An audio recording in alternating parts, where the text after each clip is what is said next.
What's going on, Blue Crew? It's your boy Big Blue here again with another Borderlands 3 video. So today I have for you what I consider to be the new ion cannon. It's a gun, it's a COV gun called the Yellowcake. And just like Yellowcake uranium, it's gonna have that radiation on it. This gun does incredible damage. I've seen hits all the way up to 503 million.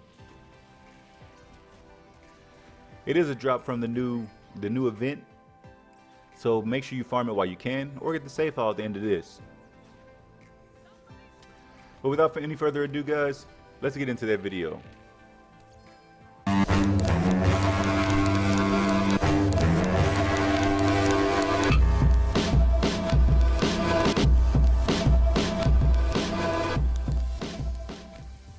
First thing I want to do is give a big shout out to Teriyaki. Right at the beginning of the video, he's trying to get his channel off the ground. He's a Borderlands 3 creator, and he also does some Rainbow Six. I have a link up here so you can watch his channel. He was also playing with me in a live stream today. You guys seen him playing. You seen the build that he was working on. If you're interested in that, go subscribe to him. So the Yellowcake. As you can see, this gun is strong. I call it the new ion cannon just for damage alone, but I honestly think it's better than the ion cannon. Doesn't take as much ammo, and with the new anointments that we have in game now, you can really just make this thing amazing. You do only shoot one projectile with the ion cannon, but with this you shoot multiple projectiles. So let me explain how this weapon actually works, how the Yellowcake works. When you shoot a bullet at someone, it shoots in an arc, and after it makes it to a certain distance, it expands and shoots out 4 projectiles on top of that, or 4 smaller projectiles, all doing the same amount of damage. So if you have the ×2 variant, you actually will, instead of doing 4, you'll do 8 projectiles. The key in using this weapon effectively is making sure you're at the right distance, so that all 4 of those projectiles hit the enemy, or you shoot it towards the ground at a certain distance and it should hit all those projectiles. Even with the cartel guys, you see I'm easily just farming this up. So in the build I'm using here, guys, I'm using a breaker for my class mod, just so if I do have to get closer to the enemies, I'm able to do a lot of damage. That's another good thing about the Yellowcake. You don't have to worry about like killing yourself too often with the actual splash damage. What I have on that breaker is 3 points in personal space, and I have some extra splash damage, I think 32%. To increase my overall splash damage.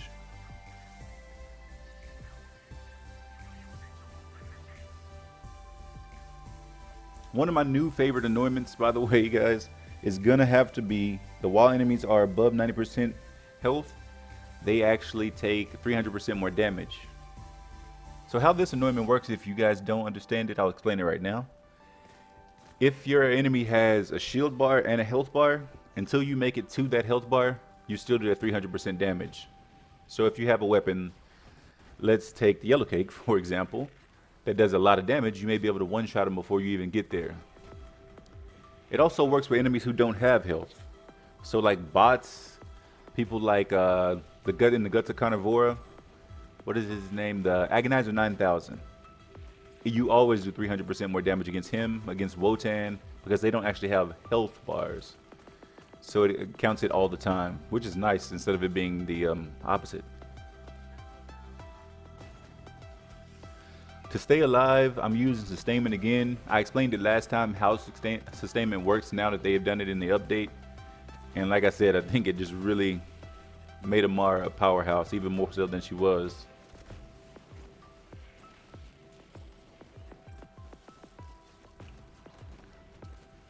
For my shield, I'm using the Old God. I'm using one with radiation and increasing radiation damage. Also, the 75% capacity on that shield to make sure I'm able to survive anything that comes at me. But honestly, with sustainment, I kill stuff so fast and do so much damage. My shield's down most of the time, but it doesn't really matter because I'm able to stay up with that. I'm more using it for the damage buff, the 70% extra radiation damage.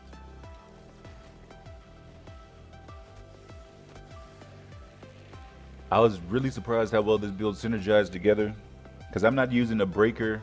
I'm not using a break excuse me, I'm using a breaker. I'm not using like a driver or a phase zerker, which most people would probably use for this. And when it comes to relics, I'm not using a pearl or like an elemental projector. I'm actually using an atomic relic that gives me like increased efficiency with radiation. And it also has increased area of effect damage, which is splash damage and splash radius all in one. So I focus mostly on splash damage and radiation damage, increasing those two. I use the breaker to increase my distance, how close I'm going to be to the enemy, and that increases my damage also. Not that you have to be crazy close to the enemy, because there's no need to, honestly.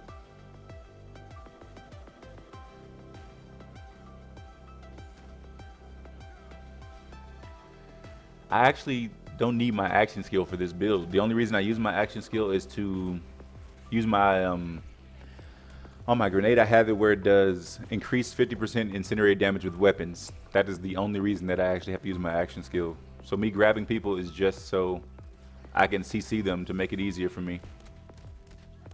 I really don't like those frost things. They're really annoying. And from what you've seen when I made my quick build on Mayhem 10 compared to this build, I'm going through a lot easier with this one than I was with that one.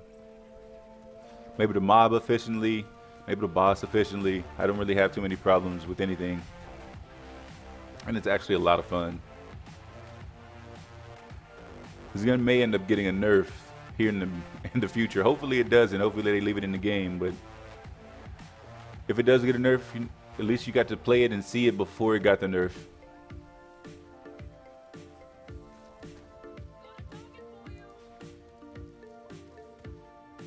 Just so you see all in one run. I didn't do anything crazy. And boom, there's Tron. Just make sure you shoot it where they expand and then they all explode and you'll kill bosses in no time. Takes a little bit to get used to, but it's not that bad. But alright, let's actually get into the build now, guys, so we can go over that. Okay guys, let's get into the build.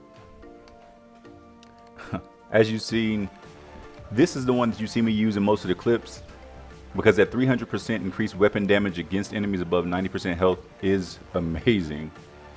But if I did happen to shoot somebody and they didn't die from it, which it doesn't happen very often, I do have this one where they're below 50% health. I get 150% radiation damage. So I have two monster Yellowcakes here. I'm using an enhanced old god. 75% increased max capacities while I'm using it, and it has radiation plus radiation on it, which gives me 70% radiation. I'm using It's Piss, so this is the main thing that you're going to have to switch. When you see me kill Agonizer 9000, when you see me kill the boss of the new DLC, not new DLC, but the new event, the cartel event, only thing I did in all those clips is just change my grenade. Change it from incendiary to radiation. Well, not to radiation because I have radiation on my grenade, on my shield. But I changed it to corrosive. That was the only thing I changed. Literally the only thing. I'm using an Atom Bomb Auto Idle. Aura damage, or burst damage, or burst radius. You can't be mad at that. And it restores 20% of my health when I kill an enemy, so getting a lot of health back. Two other good things about this one is that 50% magazine size and that plus 40% area of effect damage. If you haven't watched any of my videos before, area of effect damage is splash damage and splash radius. So it's a really good skill to have on it. I love the breaker. I use the breaker in a lot of builds because of this skill here. Personal space.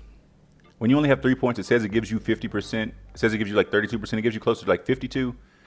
And when I have 6 points, it gives me like 100 and I think 5% extra damage. So it's really nice. Not that I even really need it with this build. You see me do 160 million, 300 million hits. So let's actually go over the skill tree now. Might as well start with the brawl, right? 2 points in the root to rise for a little bit more health. Those 6 points in the personal space. Arms deal for a little bit more splash damage and that damage reduction, which is nice.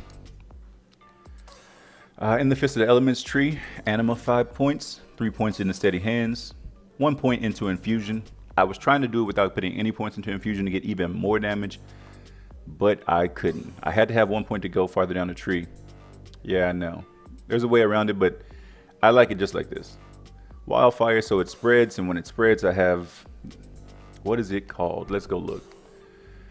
Once it spreads, you get extra damage. Oh, I didn't even have all this extra damage, huh? That's funny. This is the skill I'm talking about anyways. This is what matters. Enemies take 5% more damage per unique status effect.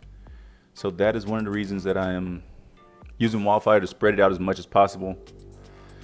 It doesn't help as much as if I had Conflux, but I couldn't get Conflux to go in here. Not that I really needed, everything kind of dies instantly. It kind of nukes everything. I call it the new Ion Cannon, honestly. Dread for when I grasp enemies, and you see I'm using Phase Grasp with Ties to Bind to do even more damage. Using Deep Well just so I get that extra magazine size again. Sustainment. If you watch my last video, my first Mayhem 10 video, I talk about sustainment and how this ability has changed.